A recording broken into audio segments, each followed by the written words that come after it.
शीर्षक धीरे चलो, संभल कर चलो। सूरज धीरे धीरे पश्चिम की ओर ढल रहा था। आसमान पर सिंदूरी रंग बिखरा हुआ था। एक भिक्षु नदी के किनारे पहुंचा और उसने वहां बैठे एक वृद्ध व्यक्ति से पूछा, बाबा जी, क्या आप बता सकते हैं कि यहां से नगर कितनी दूर है? मैंने सुना है कि सूरज ढलते ही नगर का द्वार बंद हो जाता है। अब तो शाम होने ही वाली है। क्या मैं समय पर वहां पहुंच पाऊंगा? वृद्ध ने मुस्कुराते हुए कहा, अगर धीरे चलो तो शायद समय पर पहुंच जाओ। भिक्षु यह सुनकर हैरान रह गया। वह सोचने लगा, लोग तो कहते हैं कि जल्दी जाओ ताकि काम समय पर पूरा हो सके, लेकिन ये बाबा तो उल्टा कह रहे हैं। ये कैसी सलाह है?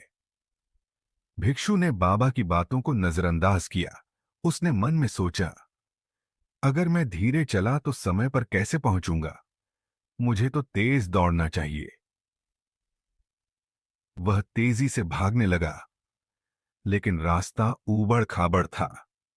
जगह जगह पत्थर बिखरे हुए थे और जमीन असमतल थी। भागते हुए उसने रास्ते पर ध्यान नहीं दिया। थोड़ी ही देर बाद वह एक बड़े पत्थर से लड़खड़ाकर गिर पड़ा। उसका घुटना छिल गया और दर्द से कराह उठा।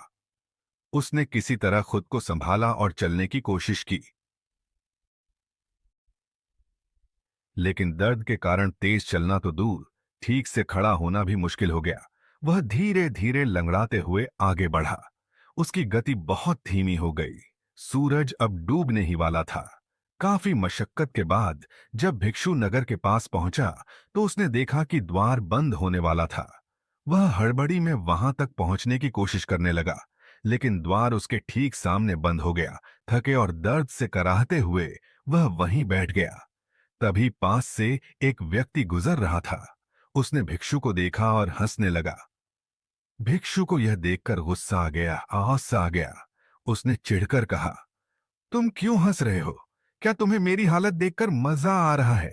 उस व्यक्ति ने मुस्कुराते हुए कहा, नहीं भाई, मैं आपकी हालत देखकर इसलिए हंस रहा हूं क्योंकि आज आपके साथ वही हुआ जो कभी मेरे साथ हुआ था। भिक्षु ने आश्चर्य से पूछा, क्या मतलब? साफ साफ बताओ। उस व्यक्ति ने कहा, क्या आपने नदी किनारे बैठे बाबा जी की बात सुनी थी?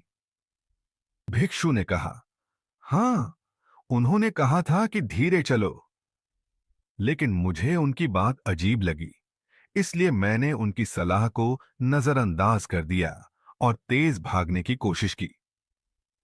वह व्यक्ति हंसते हुए बोला, यही तो गलती है। बाबा जी जब कहते हैं कि धीरे चलो, तो उनका मतलब होता है कि रास्ता ऊबड़ खाबड़ है। अगर तुम संभल कर चलोगे तो गिरने से बच जाओगे और समय पर पहुंच जाओगे। तेज भागने की बजाय सोच समझकर चलना ज्यादा फायदेमंद होता है। मैंने भी पहले उनकी बात को नजरअंदाज किया था और गिरकर चोट खाई थी। भिक्षु को अपनी गलती का एहसास हुआ। उसने सिर झुका लिया और मन ही मन बाबा जी की बात का मर्म समझ लिया। जीवन भी उसी ऊबड़ खाबड़ रास्ते की तरह है। कई बार हम अपनी मंजिल तक जल्दी पहुंचने के लिए जल्दबाजी करते हैं, लेकिन रास्ते की चुनौतियों को नजरअंदाज कर देते हैं। यह कहानी हमें सिखाती है कि सिर्फ तेज भागना काफी नहीं है। जीवन में सोच समझकर, संभलकर और धैर्य के साथ चलना ज्यादा महत्वपूर्ण है। इस कहानी से हमें ये संदेश मिलता है कि जल्दबाजी से अक्सर नुकसान होता है। रास्ता चाहे कितना भी कठिन हो, संयम और समझदारी से चलने पर ही सफलता मिलती है। जीवन में हर स्थिति को ध्यानपूर्वक परखें और उसके अनुसार कदम उठाएं। याद रखें कि धीरे चलो लेकिन सही दिशा में। गति से अधिक महत्वपूर्ण है समझदारी और स्थिरता। अगर आपको हमारी जानकारी पसंद आई हो तो अपने मित्रों और परिवारजनों को शेयर करें तथा हमारे YouTube चैनल स्टोरी स्टूडियो 2024 को सब्सक्राइब करें। धन्यवाद।